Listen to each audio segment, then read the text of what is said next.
Bonjour à toutes et à tous et les amis, bienvenue dans cette nouvelle vidéo. Aujourd'hui, je vous fais découvrir la Suisse où j'ai eu l'opportunité, la chance donc d'aller cet été un petit peu en vacances.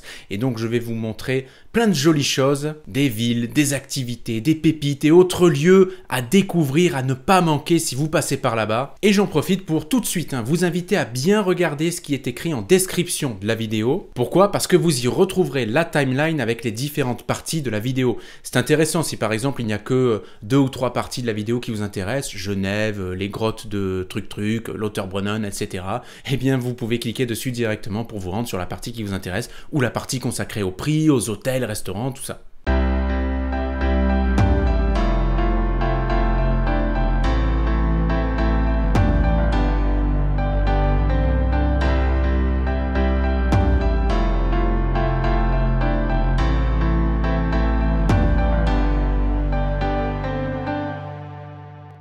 J'ai donc démarré ma semaine en Suisse en longeant le lac Léman en passant par Interlaken pour rejoindre Lauterbrunnen. Alors Lauterbrunnen, j'y ai consacré une vidéo complète déjà sur la chaîne, vous pouvez la retrouver dans le lien qui est en description, c'est le lien qui vous ramènera vers ma playlist voyage, vous avez Rome, San Francisco, Las Vegas, ou d'autres montagnes françaises, etc. Donc n'hésitez pas à aller voir. Et puis j'en profite, c'est peut-être le moment aussi de laisser un petit pouce vers le haut, donc si vous avez aimé cette vidéo, et puis surtout ça m'encourage à continuer, et puis ça me met un peu plus en visibilité encore les contenus, à mettre un petit commentaire sous cette vidéo si elle vous plaît ou si elle vous a plu, et à vous abonner à la chaîne. Merci à toutes et à tous d'être toujours plus nombreux. Alors Lauterbrunnen est une charmante petite commune qui fait partie du canton de Berne. Nous sommes dans la partie suisse qui parle allemand et aussi anglais pour le tourisme. On compte environ 2500 habitants et la ville est célèbre, de plus en plus célèbre dirais-je, grâce à ses 72 cascades. Oui, vous ne rêvez pas, la plus célèbre d'entre elles, la Staubach Waterfall, fait face au village et est visible de jour comme de nuit. Alors Lauterbrunnen, les amis, c'est une vraie ville verte, il y a plein d'activités à faire évidemment. Alors, outre la visite de la ville et des cascades, il y a des chemins de randonnée en veux-tu en voilà, il y a la possibilité de faire du parapente, de survoler même en hélicoptère la vallée. Et oui, on peut parler ici de petit paradis, qui peut se visiter donc en un jour, même si je vous conseille de dormir sur place pour mieux vous immerger dans l'ambiance de Lauterbrunnen et surtout admirer sa cascade magique au coucher puis au lever. Je vais vous montrer à présent une deuxième merveille justement découverte pendant mon séjour à Lauterbrunnen. Il s'agit des grottes de Saint-Beatus. Ces grottes spectaculaires sont traversées par d'impressionnantes chutes d'eau qui viennent ensuite finir leur course dans le lac de Thun. Le lac de Thun qui veille sur elles. Regardez.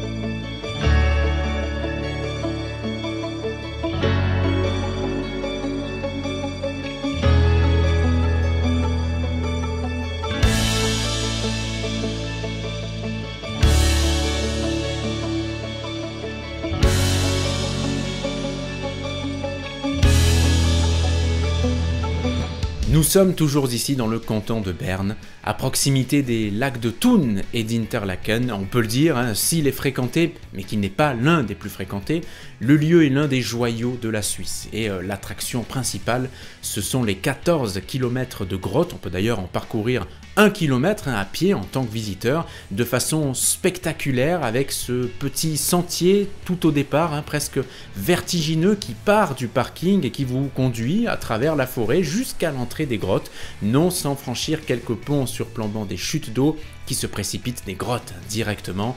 Et aussi bien à la vue qu'à l'oreille, la scène est impressionnante et particulièrement photogénique. Alors dans la grotte, c'est tout aussi fascinant, j'ai envie de vous dire. On sent vraiment le poids de cavités qui datent de plusieurs millions d'années et qui auraient servi, selon la légende, d'abri à Saint-Beatus, qui aurait vécu puis combattu et terrassé un dragon cracheur de feu au IIe siècle, où il se prévalait être un messager irlandais de la foi.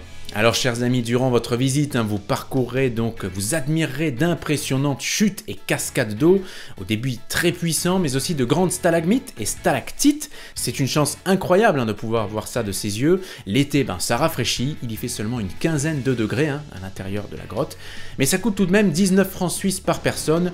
Oui, c'est vrai que c'est pas cadeau, et c'est même donc 10 francs suisses pour les toutous, et les enfants, je vous rappelle que 1 franc suisse équivaut à peu près à 1 euro, grosso modo.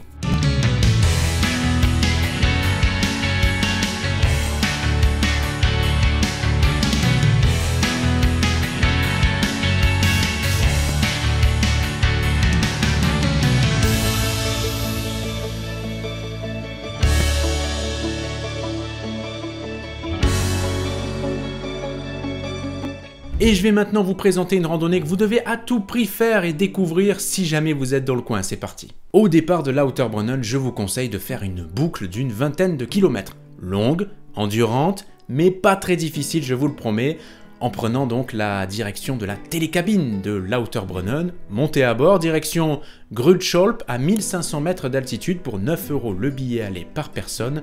À partir de là, vous rejoindrez la petite ville montagnarde de Muren, soit à pied, en traversant de jolis paysages et forêts, soit en train, mais c'est vrai que ce serait dommage quand même de ne pas le faire à pied. Une fois à Muren, vous pouvez faire une pause, manger, vous reposer, puis prendre la direction d'un petit village, Gilmelwald, avant d'entamer une longue descente pour vous enfoncer dans la vallée.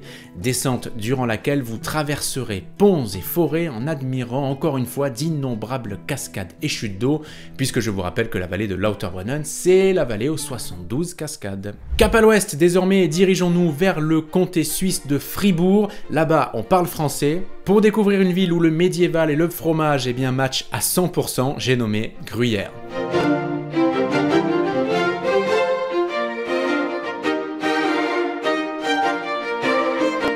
La ville de Gruyère, avec un S, se situe dans la région de la Gruyère, sans S, au milieu de paysages à la fois champêtres et vallonnés.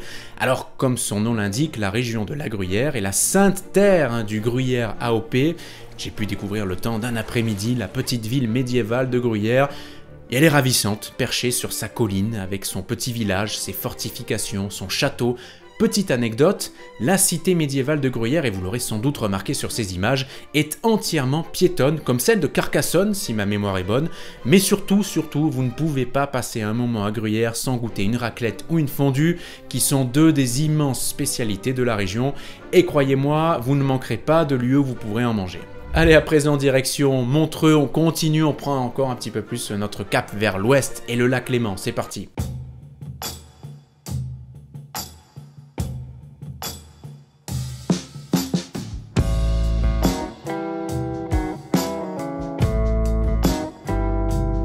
On se dirige maintenant vers le canton de Vaud, dont le français est la langue officielle et qui se situe un peu plus à l'ouest encore de la Suisse que Gruyère. Alors Montreux est une ville particulièrement connue de Suisse, célèbre pour son festival de jazz, célèbre pour son festival d'humour, mais aussi pour ceci, regardez, cette fameuse statue de Freddie Mercury, le pilier légendaire du groupe Queen, dont une statue trône sur la Riviera de Montreux au bord du lac Léman. Oui, Freddie Mercury avait pris l'habitude de se ressourcer sur place, mais surtout, il y a enregistré plusieurs albums avec son groupe, avec Brian May et tous les autres, je crois 6 ou 7, et Freddie Mercury disait ceci: « Si tu veux la paix de l'âme, viens à Montreux ». Voilà une belle phrase de l'interprète de Bohemian Rhapsody. En ce qui concerne Montreux, donc, vous pourrez vous prélasser au bord du lac pour admirer le coucher du soleil, il est tout bonnement paradisiaque, et puis pour profiter peut-être d'une excursion en bateau, qui sait, si le cœur vous en dit, ou bien alors pour faire la visite du château de Chillon. Et puis si vous séjournez dans un hôtel de Montreux, demandez impérativement la Montreux Riviera Card.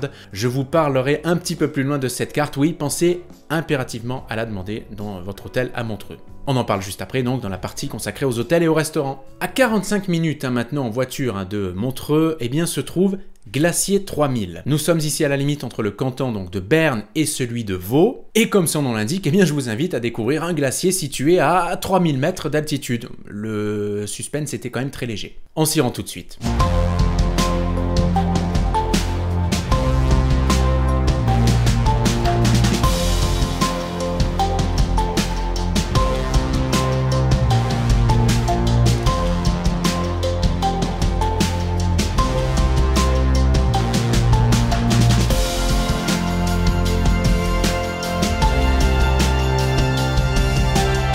La particularité de ce glacier au nom très marketing, je vous l'accorde, c'est qu'il est le point d'excursion le plus haut de la région du Léman, tout près des Diablerets. Et une fois en haut, eh bien, vous pouvez y faire plusieurs activités, à commencer par le vertigineux Pier Walk, un pont suspendu de 107 mètres qui est unique au monde en ce qu'il est le seul à relier deux sommets entre eux. De là, on fait face à un panorama complètement dingue avec la Jungfrau, le Mont Blanc et le Cervin dans le viseur. Alors sur place, hein, chers amis, vous pouvez évidemment y déjeuner, il y a même une boutique, il y a des toilettes bien entendu, vous pouvez aussi vous amuser à gravir la pente de l'Alpine Coaster, l'installation, ou plutôt à dévaler la pente de l'Alpine Coaster, l'installation donc de luge sur rail la plus haute du monde avec des sensations fortes garanties sur 1 km et 10 virages, et vous pouvez également descendre plus bas sur le glacier à l'aide du télésiège Ice Express et débuter une longue marche sur la neige, particulièrement impressionnante l'été, sur un chemin, je le précise, sécurisé et balisé, même si vous pouvez vous en éloigner un petit peu, il n'y aura pas de danger majeur, faites attention quand même, et vous pouvez même y faire un petit peu de luge, c'est sympa pour les petits et les grands. Pour accéder à Glacier 3000, eh bien ça se fait en 2 ou 3 étapes. Si vous venez de Montreux, vous vous garerez au grand parking du col du Pilon, hein, à environ 1500 mètres d'altitude, et puis vous prendrez un premier, puis un second téléphérique pour admirer le paysage et vous rendre jusqu'à Glacier 3000 au Sexe Rouge. Comptez tout de même 85 francs suisses par adulte, 43 par enfant. Mais si vous bénéficiez de la fameuse Montreux-Riviera-Card dont je vous ai parlé, eh bien vous ferez tomber le prix par adulte à 65 francs suisses. C'est quand même une sacrée réduction. Et puis autre petit tips, hein, si jamais, petit conseil, si vous envisagez de vous rendre à Glacier 3000, ne réservez pas votre billet trop en avance, pensez à regarder la météo, elle est extrêmement changeante à 3000 mètres d'altitude. Par exemple, nous, le jour où on a visité Glacier 3000, on a eu la chance d'avoir un temps splendide, presque très flippant, il faisait une quinzaine de degrés, enfin on aurait carrément même pu être en t-shirt, tellement il faisait bon, c'est quand même, ça en dit long aussi sur l'état de notre planète et de notre nature. J'ai l'impression que je dis à chaque fois la même chose sur les vidéos où il y a une petite part nature, c'est malheureusement inquiétant. Mais par exemple, la veille, il faisait un temps catastrophique, on était dans les 0 degrés, il pleuvait, etc. C'était un temps tout brumeux, on voyait rien, donc voilà, hein, c'est quand même au petit bonheur la chance, la météo. Pensez bien à vérifier au moins la veille, donc la météo, avant de bloquer vos billets. C'est un petit conseil très précieux à suivre.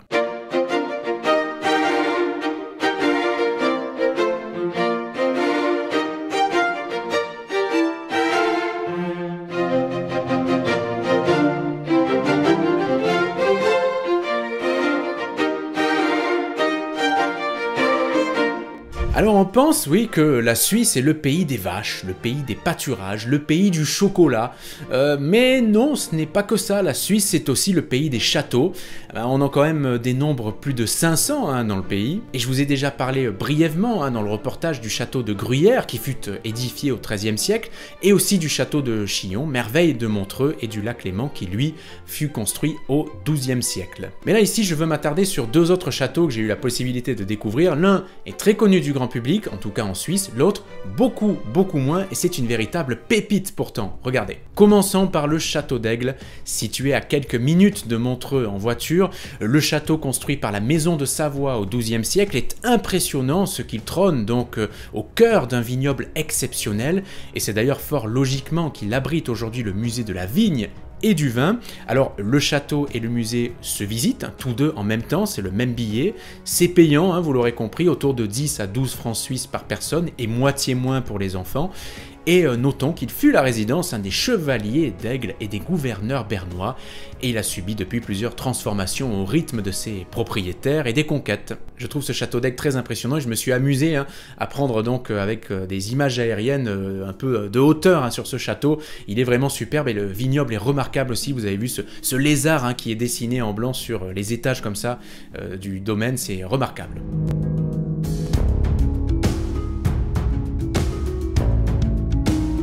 Enfin, je vous présente cette merveille, peut-être le plus beau château qu'il m'ait été donné de voir durant mes vacances. Alors, j'en ai vu d'autres hein, aussi en France et du côté de la Savoie, je vous en reparlerai bientôt sur la chaîne, hein. Mais nous sommes ici au château de Fluvens. Alors je ne sais pas si je le prononce bien, pardonnez-moi par avance, mais celui-ci est situé dans le canton donc, de Vaud, sur les bords du lac Léman, dans la région morgienne, hein, près de Lausanne. Il ne se visite pas, c'est en effet une propriété privée, il appartient donc à la famille Saussure, une famille issue de France qui possède des branches aux États-Unis, mais aussi en Suisse, et qui exploite plusieurs hectares de vignes pour fabriquer un vin AOC de grande qualité, me dit-on.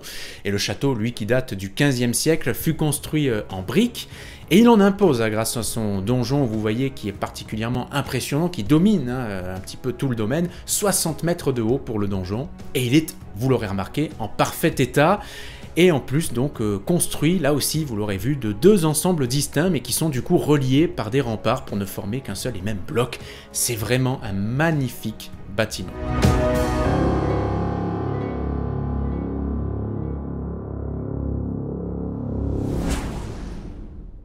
Mais comment les amis, comment faire le tour du lac Léman, visiter la Suisse sans passer par Genève, surtout quand vous venez ou que vous repartez en France, c'est pas possible.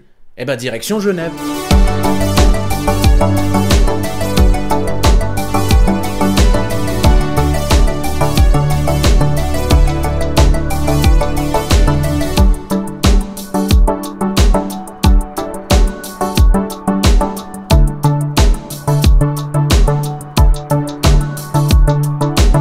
Avec ses 200 000 habitants, alors c'est toujours 70 000 de plus que la capitale fédérale Berne, mais 220 000 de moins que Zurich, la plus peuplée, Genève est un passage incontournable pour tout touriste qui décide de visiter la France ou la Suisse en passant par le lac Léman.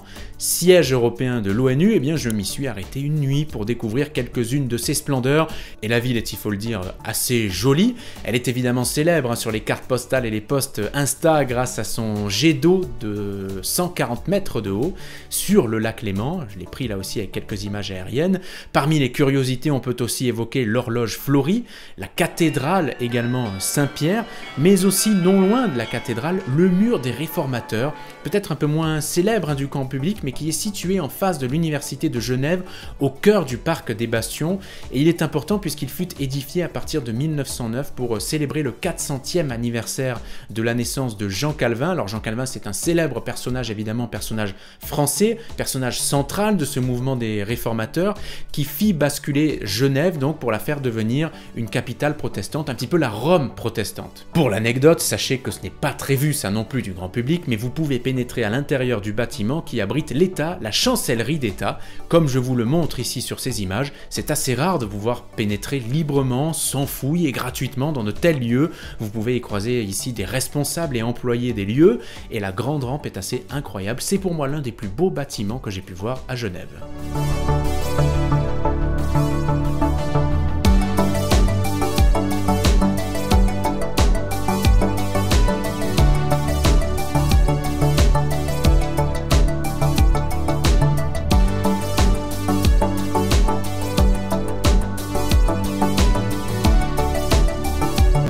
Et il est grand temps les amis de nous diriger vers la dernière partie de cette grande vidéo consacrée à la Suisse. Je vais vous parler donc des hôtels, des restaurants, de la voiture, de la conduite sur place, et puis de l'argent, des prix évidemment, parce que je sais que c'est une question qui est aussi intéressante et importante.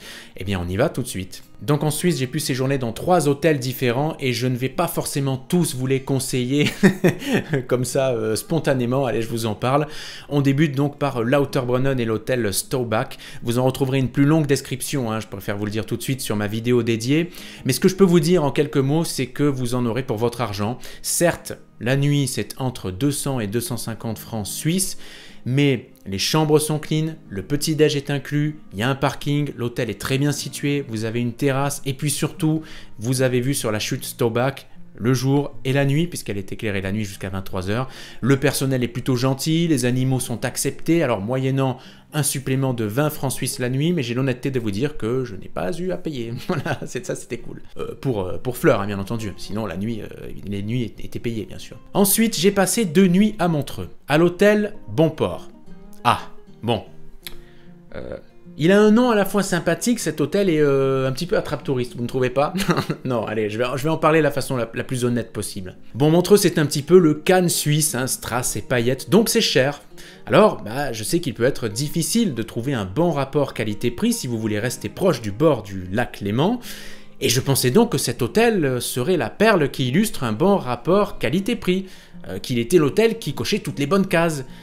Alors en soi, l'hôtel est loin d'être cata, la chambre est correcte, mais attention aux salles de bain, les bacs de douche sont en pente, comme ça quand même, et sans antidérapant, j'ai failli me casser la gueule plusieurs fois en 2 nuits. Et bon, après à l'accueil, on ne nous a pas proposé, je sais que ça a été dit dans des avis, notamment sur internet, on ne nous a pas proposé la Montreux Riviera Card dont je vous ai parlé, qui pourtant ne coûte rien en fait à l'hôtel et qui est super intéressante parce que, et vous devez la voir, hein, si vous la demandez, ils vous la font automatiquement, mais pensez bien à la demander. Parce que, eh bien, elle vous donne plein de réductions intéressantes. Si vous êtes plutôt les amateurs de musées, visites payantes, etc., vous aurez de super réductions, parfois jusqu'à moitié prix, d'accord? Si vous allez sur Glacier 3000, c'est moins 20%, c'est intéressant. Si vous faites des croisières aussi sur l'eau, vous allez avoir des réducs, donc pensez bien à la demander. Dernière chose, hein, pour se garer sur cet hôtel Bonport qui, franchement, ça va, vaut plutôt le coup en rapport qualité-prix, c'est pas la folie. On nous a demandé de payer un parking qu'on n'avait jamais réservé, donc je me suis un petit peu énervé à la fin et tout, mais rien de très méchant, ça va. C'est 15 euros, j'allais dire, 15 francs suisses la nuit le parking, mais je vous conseille de prendre plutôt, de payer au fur et à mesure sur le parking municipal qui est complètement collé à l'hôtel. Vous avez 30 mètres à pied à faire, ça sera un petit peu moins coûteux, surtout si vous prenez votre voiture ou moyen de locomotion pour vous balader plus loin dans la journée ou aller à Glacier 3000 et tout, vous y gagnerez quelques francs suisses dans l'affaire. Troisième et dernier hôtel donc dont je voulais vous parler, l'hôtel suisse de Genève. C'est un hôtel 3 étoiles mais très chiqué, très cosy, franchement vous allez le voir, la chambre est magnifique, il y a absolument tout ce qu'il faut dans la chambre, il y a même des petits peignoirs, etc. Il y a des machines, il y a le petit frigo, il y a tout, vraiment ce qu'il faut. La salle de bain est super grande, là aussi, tout le confort y est. Et puis surtout, l'hôtel est très bien placé, il se trouve en face de la gare donc de train de Genève, il est super bien placé en plein centre-ville. Pour la partie sur les restaurants, les amis, eh bien commençons par donc le restaurant de Lauterbrunnen, l'hôtel Horner. C'est un restaurant plutôt sympa qui fait un peu de tout. Bonne ambiance, donc vous pouvez y aller tranquille là, très bon rapport qualité-prix, honnêtement.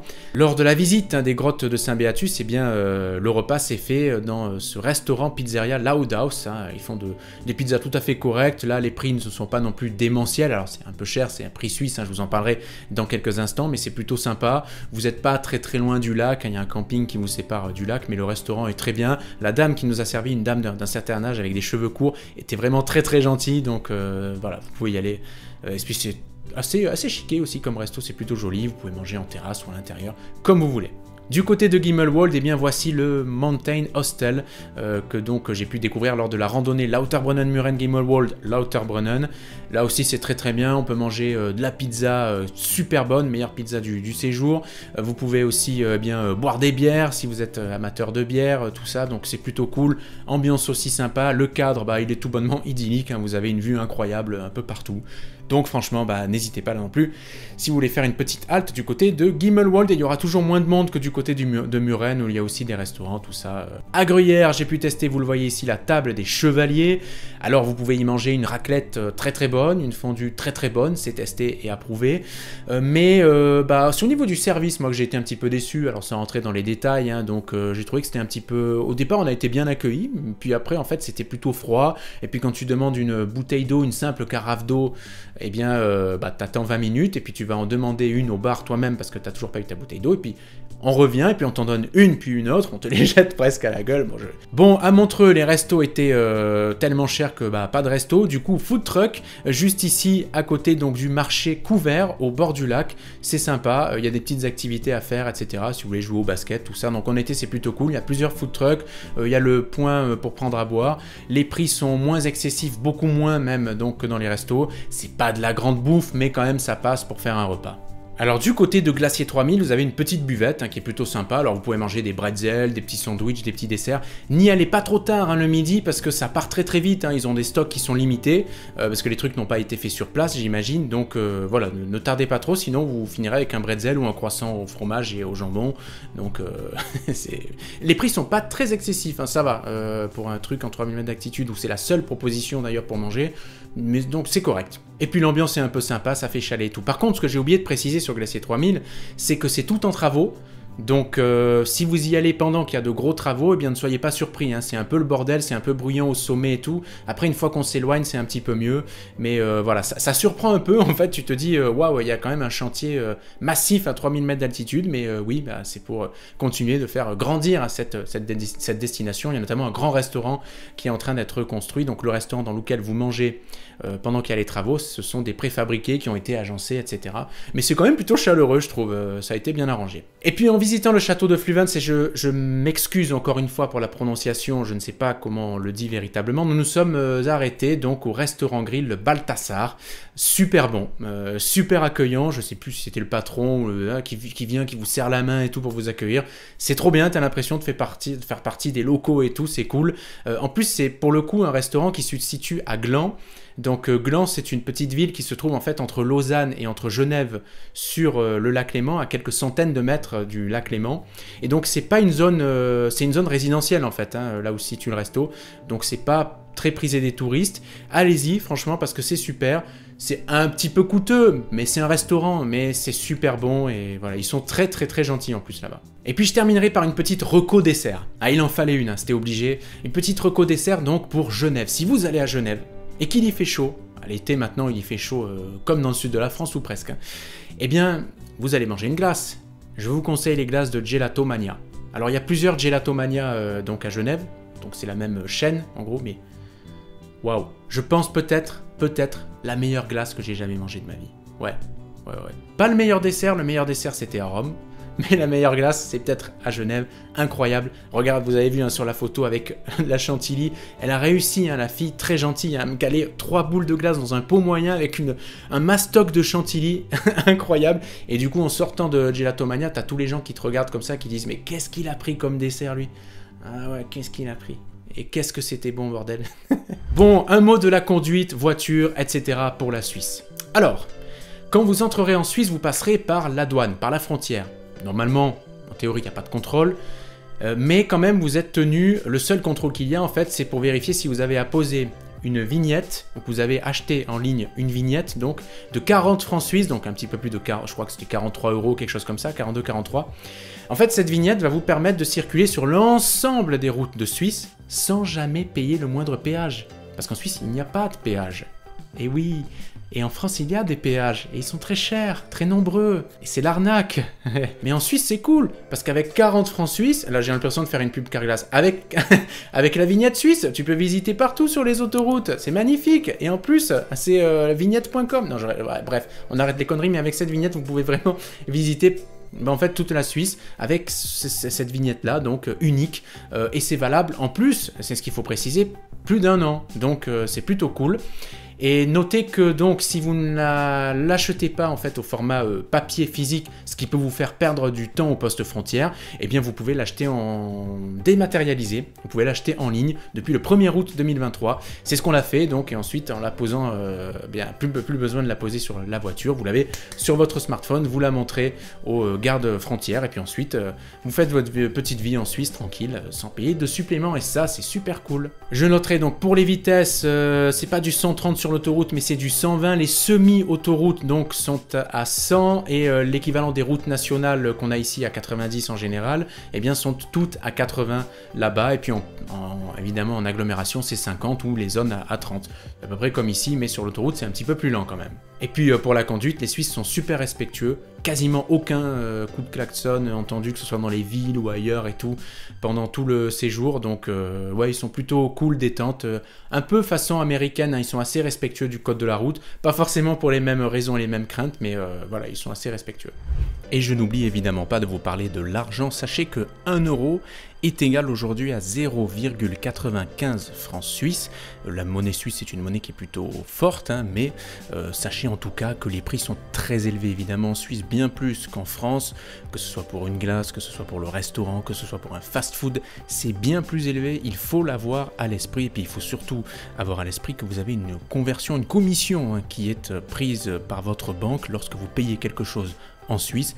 Mieux vaut donc prendre les devants et retirer un petit peu de liquide avant pour éviter les mauvaises surprises en commission. Après, elles ne sont pas très élevées en général, mais il faut avoir ça à l'esprit et évidemment ça alourdit la facture au final.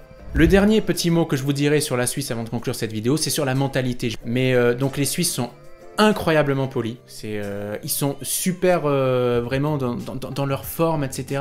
Ils répondent pas du tac au tac, hein, comme on répond nous français, c'est-à-dire en coupant les mots, etc. Non, eux c'est vraiment, ils répondent comme il faut, ils sont très polis, très gentils, mais après pas tout le monde ne vous tombera dans les bras, c'est pas la même culture, etc. Ne pensez pas que vous allez dans le sud de la France, donc ne soyez pas surpris par certaines choses, ou si vous voyez un peu moins de sourire, etc. Mais ça n'empêche pas qu'ils peuvent être très gentils, qu'ils peuvent être très sympathique, et donc mais je le précise parce que je sais que ça peut surprendre certains et tout, la différence, mais voilà, je tenais à le préciser. Mais en tout cas, ce que j'ai remarqué en Suisse, c'est que les gens étaient super respectueux, et puis ensuite très propres, c'était propre absolument partout. Voilà. Bon, cette vidéo touche à sa fin les amis. Si vous l'avez aimé, eh bien un petit pouce vers le haut, ça donne du courage, de la force, du soutien et puis ça booste aussi le référencement de cette vidéo et de la playlist voyage que je vous invite à découvrir avec plein d'autres belles vidéos. Vous savez que j'ai essayé de rendre un maximum mes vidéos donc informatives, donc n'hésitez pas à visiter, à voir ces vidéos donc dans la playlist et puis n'oubliez pas le commentaire et l'abonnement à la chaîne si vous n'êtes pas abonné. À très vite pour de nouvelles aventures. Bon courage si vous bossez, profitez bien si vous êtes en repos ou en vacances et je vous embrasse fort. À très vite. Ciao.